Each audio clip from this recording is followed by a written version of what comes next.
Yes we are live now. Hello friends, this is Himanshi and welcome to let's learn. तो आज इस video में बात करेंगे कैसे आप जनवरी 2024 में जो सीटेट है उसकी तैयारी करें। इस बार अगर आप देखेंगे तो 82% लोग फेल हुए हैं सीटेट में। अभी आएंगे उस पर कैसे कैसे और क्या क्या। तो ये शायद पिछले बहुत सालों में सबसे खराब रिजल्ट रहा है इस साल का, क्योंकि लगभग 30% लोग पास होने लग गए थे जब से ठीक ठाक ऑनलाइन एजुकेशन शुरू हुई थी। अगर मैं बात करूं 2018-16 जब हम लोग डिस्कशन करते थे, 2-4 गिने चुने चैनल्स थे यूट्यूब पे। तो स्टार्ट करते हैं, समझते हैं कहानी है क्या, कैसे तैयारी करें, क्या गलतियां इस बार रही हैं, क्या पेपर मुश्किल हुआ है या हमारे पढ़ने में कमी है या पढ़ाने में कमी है। तो आते हैं समझते हैं CTET 2024, how to crack CTET. अब यहाँ पर बात ये नहीं है कि हम 150 को यहाँ पे स्ट्रैटेजी में रखें अपनी कि 150 में से 150 कैसे स्कोर करें या 130 कैसे लाएं। मतलब 130 प्लस एक ठीक ठाक स्कोर है अगर आप उसको टारगेट मान करके चलते हैं। इस बार 140 देखने को नहीं मिले हैं, है ना। हर साल अगर मैं बात करूं, ऐसा नहीं है कि ये बात मैं इसलिए कह रही हूँ कि मेरा मन कर रहा है, हमारे कितने सारे लर्नर्स हैं जो हर बार 140 नंबर लेकर के आते हैं। तो आएंगे उस चीज़ पे भी और मिलवाएंगे उन लोगों से भी आपको। समझते हैं कि क्या बुक्स रहे, क्या एग्जाम पैटर्न है, क्या चेंजेस हैं, किन को ध्यान में रखें। और तसल्ली से ये सेशन पूरा देख लेना है, ये वीडियो पूरी देख लेनी है। थोड़ा सा समय लगा है इसमें, but good things take time as we say. तो समझते हैं कि कहानी है क्या, एक प्लानिंग अपनी कैसे बनाएं, कैसे, क्योंकि अब 2.5 महीना भी नहीं है, 2 महीना ही है मुश्किल से। पहले समय भी ज़्यादा मिला करता था, 6-6 महीने मिलते थे तैयारी के लिए। तो समझते हैं कहानी है क्या, जबकि पेपर इस बार ऑफलाइन हुआ। ऑनलाइन कई लोगों के लिए बहुत बड़ा चेंज था, लेकिन ऑफलाइन में इतनी परसेंटेज गिरी है रिजल्ट की। चलिए समझते हैं। कई लोग इसको बिल्कुल हलवा समझते हैं, लेकिन रिजल्ट बताता है कि उतना हलवा है नहीं, क्योंकि हम गलत तरीके से या तो तैयारी कर रहे हैं या समझ रहे हैं चीज़ों को। देखिए, अगर अगस्त 2023 के रिजल्ट की बात करें सीटेट की, तो 23 लाख प्लस लोग अपीयर हुए, जिसमें से 4 लाख लोग पेपर 1 पेपर 2 दोनों की मैं बात कर रही हूँ। पेपर 2 के तो हालात इतने खराब रहे कि 1,01,000 समथिंग लोग जो है वो पास हो पाए, और पेपर 1 में जो है 3,98,000 यानी 3 lakh something, I think 2,93,000 something. तो टोटल 4 लाख लोग पास हुए 23-24 लाख में से। दैट मीन्स 82% लोग फेल हो गए। किस एग्जाम में? जिसमें नेगेटिव मार्किंग नहीं है, जिसमें आपको किसी के साथ मेरिट में या कंपटीशन में नहीं आना होता, जस्ट 90 नंबर लाने होते हैं 150 में से। उस एग्जाम में रिजल्ट क्या रहा? सिर्फ 17% लोग पास हुए। अगर ओवरऑल देखें हम पेपर 1 प्लस पेपर 2 मिला करके, और 82 पॉइंट समथिंग जो है वो हम फेल हो गए, जो लर्नर्स हैं, ठीक है ना, या क्वालिफाई नहीं कर पाए, ठीक है, फेल हो गए। कई बार खराब लगता है सुनने में, बट इस टाइम खराब लगे तो भी लगा लीजिए, क्योंकि ये वो समय है जिस टाइम आप अगर थोड़े से अवेयर होकर तैयारी कर लेंगे तो शायद उन 82% में आपको नहीं आना पड़ेगा, ठीक है ना। तो पेपर 1 की अगर हम इसमें बात करते हैं, तो पेपर 1 जो कि प्राइमरी के लिए होता है, इसमें 24.6% लोग जो है पास हुए, यानी 24.6% ओनली, ठीक, यानी 25% भी नहीं, 75% से भी ज्यादा, 75.4%। तो 75.4% लोग, जब 75.4% लोग क्या हो रहे हैं, फेल हो रहे हैं पेपर 1 में, जो प्राइमरी लेवल का पेपर है, जिसको लड्डू कहा करते थे हम लोग किसी समय में। और अगर हम बात करते हैं पेपर 2 की, तो यहाँ पे 8.6% ही पासिंग परसेंटेज है, बाकी 92% लोग फेल हो गए। तो अगर आप पेपर 2 के हालात देखेंगे तो ये 82% जो फेल हुए ना, ये भी पेपर 1 वालों ने बचा लिया। अदरवाइज पेपर 2 के हालात तो इतने खराब थे कि 8.6% लोग ही क्लियर कर पाए इस बार। और लैंग्वेज भी पेपर 2 की टफ रही है ना। जो पेपर 2 में एसएसटी और साइंस मैथ्स वाला सेक्शन है, उसमें भी थोड़ा सा हमें देखने को मिला कि जो क्वेश्चंस हैं वो थोड़े से डिफिकल्ट लेवल के रहे।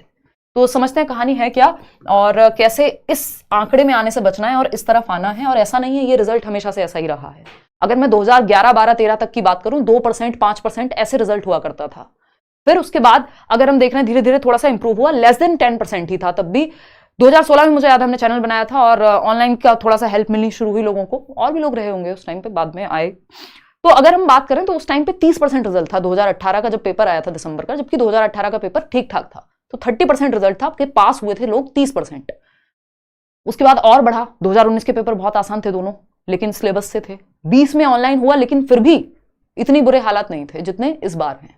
तो थोड़ा सा ध्यान रखने की जरूरत है। सिलेबस सेम है, पैटर्न सेम है, लेकिन फिर भी क्वेश्चन मुश्किल लग रहा है, या कई लोगों को आदत ही नहीं रही ऑफलाइन पेपर देने की। एक रीजन ये भी हो सकता है। तो समझते हैं। और इसमें जब आज 2023 में खड़े हैं हम, 24 आ जाएगा, 2 महीने भी नहीं है, 1 महीना बीच में है, और भर भर के यूट्यूब पे भरमार है टीचर्स की, पढ़ने वालों की, पढ़ाने वालों की। तो कहीं ना कहीं एक रीजन इसमें क्वालिटी कंटेंट की कमी भी है, क्वालिटी टीचर्स की कमी भी है। तो हम लर्नर्स और टीचर्स कहीं ना कहीं फेल हो रहे हैं, पूरा सिस्टम फेल हो रहा है अगर देखा जाए तो, जो हम पढ़ते भी हैं टीचिंग में।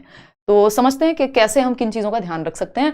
देखिए, अपनी तरफ से बेस्ट करने की कोशिश कीजिए। इस बार अभी तक तो हमें कोई लर्नर नहीं मिला है जिसका स्कोर 140 प्लस रहा हो। या 140 भी रहा हो, 138, 137 इस तरह के लर्नर्स हमारे रहे हैं, है ना। बैचेस में भी जो आप लोगों ने टेस्टिमोनियल लिखे हैं वहां से मुझे पता लगा। इंटरव्यू में मैंने अभी 131 वालों के कई लोगों के लिए हैं इंटरव्यूज, लेकिन प्रीवियसली तो ये अच्छा तरीका नहीं होगा कि हम कहें कि नहीं हम 145 प्लस लेकर के आएंगे इस बार, क्योंकि ऐसा नहीं है कि हमारे लर्नर्स नहीं लाए। मैं ऐसे ही कह रही हूँ कि कभी हमारे किसी लर्नर के 140 नहीं आए, 142 नहीं आए, और मैं ऐसी हवा में कह रही हूँ कि नहीं कि आपको 140 लेके आने।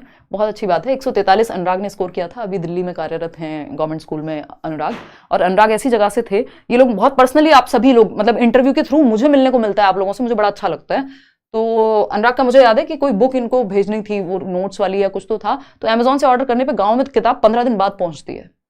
दिल्ली में जहां मैं रहती हूँ वहां 1 दिन में आ जाती है। आप जहां आसपास अगर रहते होंगे दिल्ली के ऐसे शहरों में रहते होंगे, मेट्रो सिटीज में, जहां तुरंत से किताब ऑर्डर की आपने, 1 दिन 2 दिन 1 हफ्ते में आ जाएगी। 15 दिन लगते हैं कम से कम जो किताब पहुंचने में, और भारत में ऐसी बहुत सारी जगहें हैं। तो एक अपना संघर्ष होता है हर व्यक्ति का। तो 143 अनुराग के रहे, 141 रहे सचिन के, फिर 140 ऑनलाइन एग्जाम में अनुष्का लेकर के आई लास्ट ईयर। बीएड था इनका, तो बीएड वाले इस बार बाहर हो गए, तो वो एक रीजन रहा अनुष्का के साथ थोड़ा सा खराब। 140 स्कोर ऑनलाइन एग्जाम में देखने को मिला, बड़ी बात थी। ऑनलाइन होने के बावजूद, इतनी सारी शिफ्ट्स होने के बावजूद भी इतना अच्छा स्कोर। उसके बाद इस बार अगर हम देख रहे हैं तो आप देख चुके हैं 130 मार्क्स हैं किनके, आपके कनिका के। और अभी सौरभ का इंटरव्यू आपने देखा है कल परसों, 131 मार्क्स हैं, यही लेट्स लर्न पे ये सारे इंटरव्यूज हैं। क्यों बता रही हूं मैं, अभी बताऊंगी। तो 131 वाले तो बहुत सारे लोग हैं, 130 की लाइन में तो पता नहीं कितने लर्नर्स हैं, लेकिन इस बार 140 का स्कोर अभी तक देखने को मिला नहीं है।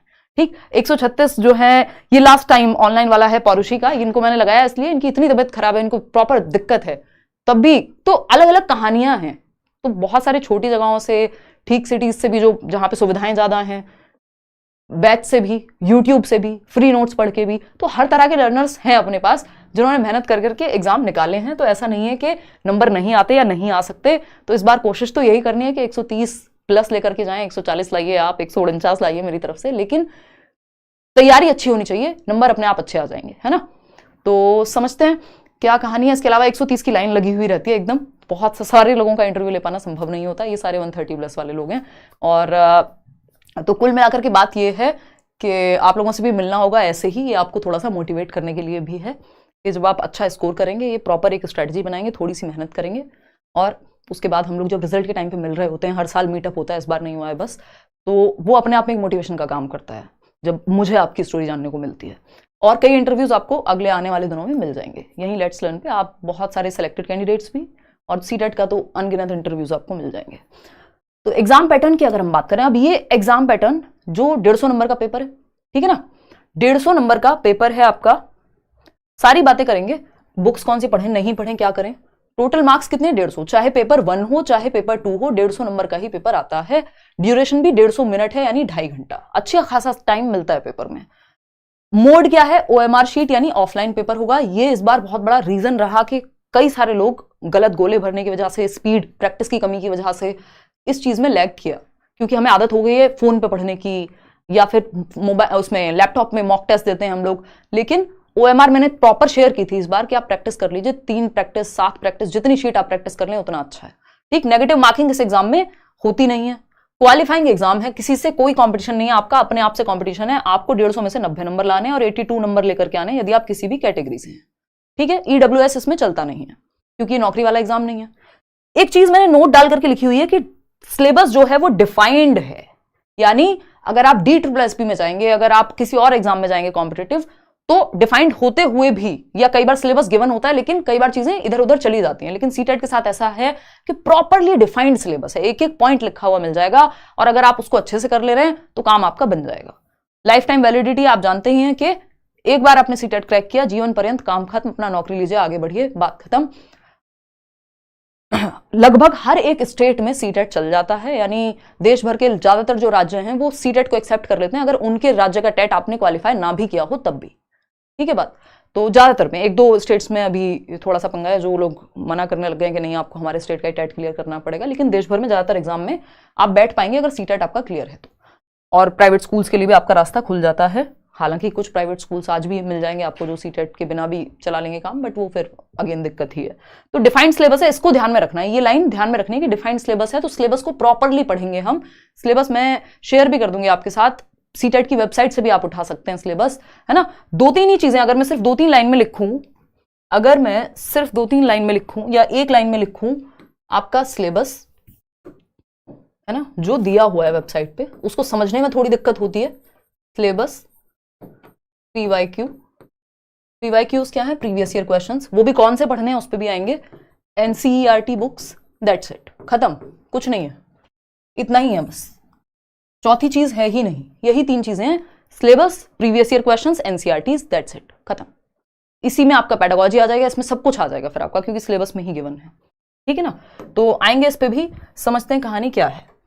तो अगर हम पैटर्न की बात करें एग्जाम के, तो जैसा कि अभी हमने बात की, पेपर 1 पेपर 2 दोनों ही 150 नंबर के, 150 नंबर का आपका एक पेपर 150 नंबर का आता है, जिसमें 3 सब्जेक्ट कॉमन है। यानी आप अगर पेपर 1 की तैयारी कर रहे हैं तब भी आपको वही 3 सब्जेक्ट पढ़ने हैं, और पेपर 2 की कर रहे हैं तब भी सेम 3 सब्जेक्ट पढ़ने हैं, बस एक सब्जेक्ट डिफरेंट पढ़ेंगे आप यदि पेपर 2 के लिए जा रहे हैं, क्योंकि पेपर 2 में टोटल नंबर ऑफ सब्जेक्ट्स हैं 4 और पेपर 1 में है 5, ठीक है ना। इन 4 में से 3 जो है वो पेपर 1 पेपर 2 दोनों में कॉमन है, यानी 90 नंबर की तैयारी आपकी हो जाती है अगर आप बहुत अच्छे से पढ़ लेते हैं एक बार में। यानी सीडीपी कॉमन है 30 नंबर की, जो बाल विकास एवं शिक्षण शास्त्र जिसको हम कह रहे हैं। लैंग्वेज 1 यानी आपने हिंदी या इंग्लिश ली होगी, लैंग्वेज 2 जो भी आपने ली है, मैं अज्यूम करके चल रही हूं कि आपने यहां पे भी सेम ही लैंग्वेज ली होगी। लेवल में ज्यादा अंतर कुछ खास देखने को नहीं मिलता, सिलेबस सेम है, बशर्ते आपने अच्छे से पढ़ा हो तो आपको पता भी नहीं लगेगा कि आप पेपर 1 का क्वेश्चन कर रहे हैं कि पेपर 2 का क्वेश्चन कर रहे हैं। अभी पेपर 1 का कल परसों क्वेश्चन सॉल्व कराया था, पेपर 2 भी मैं जल्दी ही कराऊंगी, आपको पता लग जाएगा, जिसकी तैयारी अच्छी है उसको समझ में आएगा। ईवीएस और मैथ्स की अगर हम बात कर रहे हैं तो ये 30 मार्क्स के हैं, ये दोनों सब्जेक्ट मिला करके, यानी एक सब्जेक्ट बन जाता है पेपर 2 में। एसएसटी आएगा या तो 60 नंबर का, या साइंस और मैथ्स आएगा, वो आपके ग्रेजुएशन पे डिपेंड करेगा। तो ये एक बेसिक सी बात हो गई। अब ये जो सीडीपी लैंग्वेज हैं दोनों, पहले इनकी बात कर लेते हैं कि 90 नंबर की तैयारी कैसे करें, फिर उसके बाद आगे चलेंगे, ठीक है ना, कि इन तीनों की तैयारी हम कैसे करेंगे। आएंगे इस पे, फिर से वापस आएंगे, कुछ और छोटी छोटी बातें जिन पे चर्चा कर लेते हैं, फिर इस पे वापस आएंगे कि क्या करें। कुछ चीजें जो हमें अवॉइड करनी चाहिए, बिल्कुल, जो अभी हमने डेटा देखा उस डेटा का पार्ट हम ना बने, पासिंग वाली परसेंटेज को बढ़ाएं, ना कि फेल वाली उस 82% में ना आए, या उस 92% में ना आए पेपर 2 के केस में, या उस 75% में ना आए जो फेल हुए हैं पेपर 1 की अगर मैं बात करूं। तो अवॉइड क्या करनी है चीजें, देखते हैं। अगर जिनको हम कहते हैं डोंट, मतलब ये काम नहीं करने, अवॉइड करनी है, मिस्टेक्स हैं, है ना, ये भाई साहब खड़े हैं यहाँ ये लेकर के। रोट लर्निंग से बचना है। रोट लर्निंग बोले तो रटंत विद्या, रटना नहीं है, ये आपका एनसीएफ भी कह रहा है, बच्चों के लिए भी ये बात लागू होती है ना, और आप पे भी ये बात लागू होती है। अगर आप रटेंगे पेपर सॉल्व नहीं हो पाएगा। लैंग्वेज ऐसी बनाई जा रही है अभी पेपर की कि कॉन्सेप्चुअल क्लैरिटी आपकी होनी चाहिए, ठीक। तो एक तो रटने की कोशिश नहीं करनी है कि आपको लगे कि आप एक हफ्ता रट्टा लगाएंगे और काम बन जाएगा, दिमाग में चीजें बैठनी चाहिए, ठीक है ना। पीवाईक्यू कैसे सॉल्व करें आएंगे अभी, उस पर मैं कराऊंगी भी, यूट्यूब पे भी कराऊंगी, डोंट वरी। ग्रामर से बचना है, ये मैं जीवन पर्यंत से कह रही हूं, यानी प्राचीन काल से, 2016 से मैं ये बात कह रही हूं, ग्रामर से बचना है। व्याकरण से क्या करना है, बचना है, क्योंकि व्याकरण इस एग्जाम में आधार नहीं है। हिंदी आती है, इंग्लिश आती है 30-30 नंबर की, लेकिन व्याकरण मुश्किल से 2-2, 3-3 नंबर की पैसेज में आती है। तो ग्रामर, उतनी ग्रामर आपने पढ़ी है बचपन से, अगर आप पैसेज प्रैक्टिस कर लेंगे आपको अलग से ग्रामर पढ़ने की जरूरत नहीं पड़ेगी। आपके पास समय है, आप किसी बैच में हैं, आपको कोई टीचर अपने तरीके से करा रहे हैं, कुछ पर्टिकुलर टॉपिक्स करा रहे हैं, वो आप कर सकते हैं। अदरवाइज अवॉइड कीजिए, पेडागोजी पे फोकस कीजिए। पेडागोजी रीढ़ की हड्डी है इस एग्जाम की, है ना। स्पाइनल कॉर्ड बोलते हैं ना, बिना उसके बैठ नहीं सकते, कुछ नहीं कर सकते, जीवन बेकार है। ऐसे ही सीटेट काम का नहीं है यदि आपने पेडागोजी नहीं पढ़ी। आएंगे उस पर। तो ग्रामर से बचना है, ग्रामर नहीं पढ़नी। ग्रामर पढ़ते रहते हैं कई लोग, पेडागोजी नहीं पढ़ते। पहले तो किताबों में नहीं आती थी ग्रामर, आजकल तो बुक्स भी अगर आप खरीदने जाएंगे वहां पे भी पेडागोजी मिल जाएगी, इतना बुरा हाल था। डेविएशन फ्रॉम सिलेबस, सिलेबस से भटक गए हम, सिलेबस पता ही नहीं है। हाँ, रटंत विद्या चलंत नहीं, बिल्कुल सृष्टि। तो डेविएशन फ्रॉम सिलेबस, सिलेबस से भटकना नहीं है। अगर आप सिलेबस से भटक गए, सिलेबस का एक एक पॉइंट आपके लिए बिल्कुल क्या है, एक ऐसी रिलीजियस पुस्तक के समान है। उसको आप बाइबल कहिए, गीता कहिए, जो आपका मन करे, जिस भी चीज में आप विश्वास रखते हो, कुरान कहिए, जो भी आप कहना चाहते हैं, गुरु ग्रंथ साहिब कहिए, जो भी जिस भी चीज में आप विश्वास रखते हैं, सिलेबस आपके लिए वो है कि उससे आपको भटकना नहीं है। इस एग्जाम के कॉन्टेक्स्ट में मैं बात कर रही हूँ, लाइफ के कॉन्टेक्स्ट में नहीं, ठीक है ना। तो सिलेबस से नहीं भटकना है किसी भी हालत में। सिलेबस को बिल्कुल पॉइंट टू पॉइंट दिमाग में रखना है कि हमने कवर किया ये या नहीं किया, ठीक। अब करने लायक बातें क्या हैं, डूज कौन से हैं, ये देखो कितने बड़े यस वाले व्यक्ति खड़े हैं, है ना। डूज कौन से हैं देखिएगा। तो अगर हम यहां बात करें सिंपल, जो अभी मैंने आपको 3 चीजें बताई, उसमें से पहली चीज प्रीवियस ईयर क्वेश्चंस। इसके लिए आप एक बुक ले सकते हैं, क्योंकि पेपर ऑफलाइन हो गया है। बुक कोई भी ले सकते हैं, लेकिन गलतियां बहुत सारी मिल जाती हैं कई पब्लिकेशंस में। कुछ अच्छे पब्लिकेशंस भी आते हैं, तो कोई भी बुक जो आपको आर गुप्ता मिले, जो भी मिल जाए, पियर्सन मिल जाए, जो मिल जाए बुक, आप एक प्रीवियस ईयर ले लीजिए, किरण मिल जाए, जो भी बुक आपके हाथ में है प्रीवियस ईयर की, आप उठा लीजिए उसको मार्केट से और एक ही बुक लीजिए, ज्यादा झंझट में मत पड़िए, क्योंकि ये आपकी तसल्ली के लिए होगा। मैं कितना भी मना कर लूं फिर भी आप लोग लोगे ही, है ना। अगर आप बैचेस में हैं तो बात अलग है, क्योंकि वहां सारी चीजें आपको एक साथ ही मिल रही हैं, सारे टीचर्स मिल रहे होंगे, अपना सब्जेक्ट पढ़ा रहे होंगे, मॉक टेस्ट मिल रहे होंगे, प्रैक्टिस सेट मिल रहे होंगे, नोट्स मिल रहे होंगे, चैप्टर वाइज पढ़ाई हो रही होगी। तो अगर आप सेल्फ स्टडी कर रहे हैं उस केस में अगर आपको लग रहा है कि एक बुक लेनी ही है तो आप बुक ले लीजिए, या फिर इससे भी अच्छा तरीका है वेबसाइट, सीटेट की वेबसाइट से डायरेक्ट डाउनलोड कर लीजिए। कितने 2018 का पेपर लिख लीजिएगा कहीं, 2018 का पेपर, 19 का अवॉइड कर सकते हो, 19 के दोनों पेपर इतने आसान है, आज के समय में काम के नहीं है। 2018 से पहले वाले पेपर भी बहुत ज्यादा काम के नहीं है, उसमें से सिलेक्टेड क्वेश्चंस आपके काम के हैं जो मैं यूट्यूब पे आपको करा दूंगी या प्रैक्टिस में आपको करा दूंगी। तो 2018 का पेपर, 2020 वाला जो पेपर है ऑनलाइन जितनी भी शिफ्ट हैं वो, 2021 वाला पेपर, और ये जो अभी हुआ है ये था तो कायदे में 2022 वाला, तो ये वाला पेपर ऑनलाइन, मतलब 2018 के बाद से 19 को आप स्किप कर सकते हो। 19 का पेपर एकदम नॉर्मल पेपर था, उसमें कुछ भी अलग से कोई कुछ नहीं उन्होंने स्पेशल दिया। तो 2018, 20 मतलब दोनों साल के ऑनलाइन पेपर और 18 वाला पेपर और इस बार का जो पेपर है, तो आपको सिर्फ 4 साल का करना है। ये 4 साल सिर्फ लगेंगे क्योंकि ऑनलाइन के बहुत सारे सेट हैं, तो आपको वो 2 साल के पेपर करने में टाइम लग जाएगा। तो अच्छे से उसको कर लीजिएगा। ये जो 20-21 वाले ऑनलाइन के पेपर हैं इनको थोड़ा सा समय लगा करके अलग अलग शिफ्ट के, मैंने ये कराए भी हुए, यूट्यूब पे भी कराए हुए हैं, अगर आप सर्च करोगे, और मैं प्रैक्टिस में भी कराऊंगी जो अच्छे क्वेश्चन होंगे, है ना। ऑनलाइन के ये दोनों पेपर आपको कर लेने हैं। इस बार का जो पेपर है अगस्त वाला ऑफलाइन, ये आपको कर लेना है। तो सिर्फ 4 साल के पेपर आपको करने हैं 2018 से अब तक, ठीक है, प्रीवियस ईयर के नाम पे। ऐसा नहीं आप 11 से लगे पड़े हैं। एनसीईआरटीज के कोई बहुत ही ज्यादा प्रतिभाशाली व्यक्ति हो, गिफ्टेड बच्चा जिसका मन करता हो कि नहीं मैं तो सारे ही करूंगा या करूंगी, तो प्रैक्टिस सेट से अच्छा है फिर आप प्रीवियस ईयर लगा लो, चाहे 2011 तक के ही लगा लो। प्रैक्टिस सेट अलग से लेने की कोई जरूरत नहीं है, स्टैंडर्ड क्वेश्चंस रेयर ही बनाता है कोई, वो आपको बेवजह के क्वेश्चन मिलेंगे आधे से ज्यादा। उससे अच्छा है आप प्रीवियस ईयर कर लें, चाहे 2011 से कर लें। एनसीईआरटीज की अगर हम बात करें तो एनसीईआरटीज इंपॉर्टेंट हैं, आपको फ्री नोट्स भी दिए हुए हैं। अगर जस्ट आपको एग्जाम पास करना है आपको फ्री नोट्स मिल जाएंगे, डिस्क्रिप्शन बॉक्स में लिंक होगा। 5 सब्जेक्ट के फ्री नोट्स हैं, 1 रुपया किसी से नोट्स के नाम पे नहीं लेते, और शायद ही आपको देश भर में उतने क्वालिटी नोट्स फ्री में मिल पाए। उनको बेचते हैं लोग, ऑफलाइन में भी बेचते हैं, अलग अलग शहरों में मार्केट्स में बिकते हैं, वो आप ही लोग बताते हैं ये। तो वो नोट्स आप फ्री हैं, उनको डाउनलोड कर लीजिए, प्रीवियस ईयर उठा करके पढ़ लीजिए वेबसाइट से। एक किताब मत लीजिए, कुछ मत कीजिए, लेकिन उसमें आपकी मेहनत पर्सनल लगेगी, ठीक है। या फिर आप बैच में एनरोल कर लीजिए, तो वहां फिर आपकी थोड़ा सा आप हर दिन के बेसिस पे पढ़ रहे होंगे, और एकदम से आपका जो हेडेक है सारा वो एक तरफ ही नहीं होगा, आपके साथ टीचर भी उतनी ही मेहनत कर रहे होंगे सारे सब्जेक्ट्स की। वो आप पे डिपेंड करता है टोटली। अगर हम कहें एक और चीज जो एनईपी हमें कह रही है और जो हमें पेपर में भी लगानी है, क्रिटिकल थिंकिंग। सारे ऑप्शंस कई बार सेम लगते हैं, सारे ऑप्शंस काम के लगते हैं। इस बार क्वेश्चंस भी इस तरह से पूछे गए हैं कई, तो अभी मैं पेपर 2 कल डिस्कस करूंगी, तब बात करेंगे उस पर कि आपको लगता है ये पूछना क्या चाहते हो भाई, चाहते क्या हो आखिर, है ना। तो ये एक बात है। क्रिटिकल थिंकिंग आपको पेडागोजी में काम आती है कि सोचना कैसे है टीचर के पर्सपेक्टिव से, जो पेडागोजिकल क्वेश्चन सॉल्व करने में काम आएगी। एक और चीज पैसेज प्रैक्टिस, पैसेज की प्रैक्टिस कर लेनी है। क्यों? क्योंकि 30 नंबर के आपके पैसेज हैं, यानी गद्यांश पद्यांश की अगर मैं बात करूं, पैसेज टोटल 30 मार्क्स हैं, और ये सिर्फ प्रीवियस ईयर के कीजिए और कहीं बाहर से कोई पैसेज मत करिए, उसी के तर्ज पे आते हैं, सेम कहीं नहीं मिलेगा आपको, रिपीट होते हुए नहीं दिखेंगे, बट एज इट इज उसी पैटर्न पे आते हैं जो आपके पैसेज हैं। तो पैसेज जो हैं आपके, क्योंकि 15 नंबर के लैंग्वेज 1 में आएंगे, 8 और 7 नंबर का 2 पैसेज, और ऐसे ही आपके लैंग्वेज 2 में आएंगे। क्लियर है बात? तो पैसेज की प्रैक्टिस प्रीवियस ईयर से जरूर कर लेनी है। तो ये कुछ चीजें जिनका हमें ध्यान रखना है। ओएमआर पे आप प्रैक्टिस कर सकते हैं, बट उसके लिए अभी समय है, मैं टेलीग्राम पे शेयर भी कर दूंगी। इसके अलावा आप क्या कर सकते हैं, अभी अलग अलग सब्जेक्ट पे भी आएंगे। ये एक कंप्लीट सीडीपी की मैराथन है। इस साल मैंने मैराथन सेशंस जो हैं वो नहीं लिए थे, होपफुली इस साल मैं लूंगी, मतलब अभी जो ये वाला सीटेट आएगा। ये एक 2 साल पुराना वीडियो है, 11 मिलियन लोग इसको देख चुके हैं। सीडीपी का 4 घंटे का है, थोड़ा सा स्पीड पे भी अगर देख लोगे तो भी 30 आउट ऑफ 30 कहीं गए नहीं है, इतने पुराने वीडियो से भी। या जो नोट्स आपको दिए हुए हैं उनको भी अगर आप अच्छे से पढ़ लोगे, बट वीडियो देख करके समझ में अच्छे से आता है। पियाजे, वाइगोस्की, कोलबर्ग, इन तीनों की थियरीज हैं, ये आप देख सकते हो। चैनल पे अलग अलग सब्जेक्ट, अलग अलग टॉपिक अगर आप सर्च करोगे लगभग सारी वीडियोस आपको मिल जाएंगे। थोड़े से पुराने होंगे बट काम के हैं, है ना। और इस बार भी हम जो करने वाले हैं उसके लिए भी जो भी टाइम टेबल रहेगा या चीजें रहेंगी वो आपकी मैं शेयर कर दूंगी। और इसके अलावा अगर हम बात करें चैप्टर वाइज की, तो वो हम बैच में पढ़ रहे होंगे, ठीक है। क्वेश्चंस की प्रैक्टिस इनफ मैं यूट्यूब पर ही करा दूंगी, उसके लिए टेंशन लेने की बात है नहीं। ये छोटा सा सेशन पसंद आया हो तो लाइक शेयर सब्सक्राइब आप कर दीजिएगा। और अलग अलग सब्जेक्ट के बारे में मैं थोड़ा सा बता देती हूँ जिन लोगों को डाउट हो। गले में थोड़ी सी दिक्कत है भाई आज, देखना एक बार इस पे हमने बात की थी कि इस पे आएंगे वापस, समझते हैं 1 मिनट दे करके और फिर आगे बढ़ेंगे। फॉर्म तो भर सकते हैं भाई, पेपर 2 वाला तो भर दो कम से कम।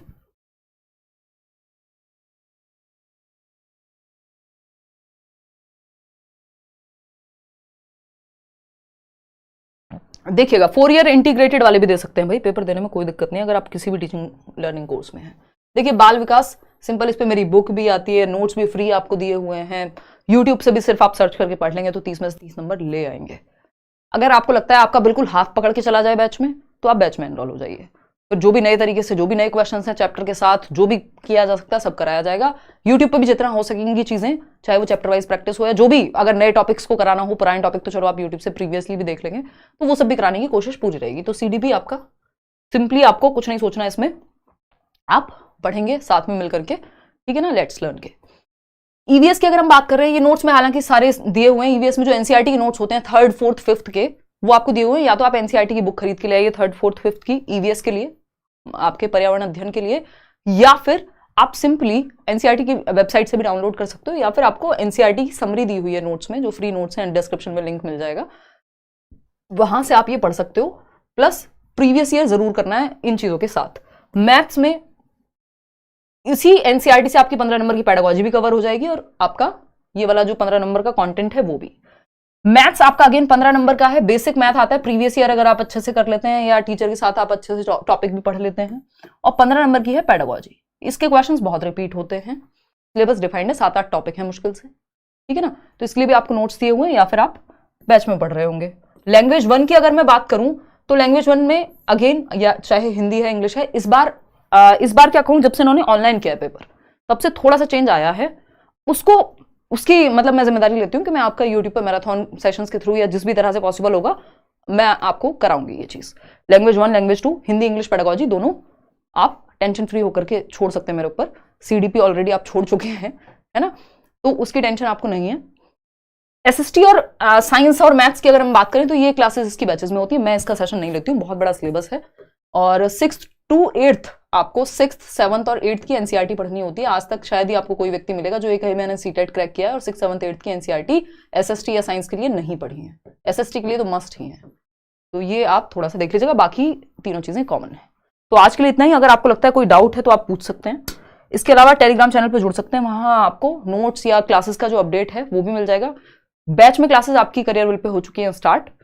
यूट्यूब क्लासेस का क्या स्केड्यूल रहेगा वो मैं बता दूंगी। बीच में दिवाली है, कल से ही जो है, अभी तो छुट्टियां चल रही हैं अगर मैं बात करूं आपके बैच में भी, लेकिन क्लासेस आपकी हो गई शुरुआत, कई सारी क्लासेस हो भी चुकी हैं। ये टेलीग्राम चैनल है लेट्स लर्न स्क्वाड, 8.5 लाख लोग आई थिंक वहां जुड़े हुए होंगे।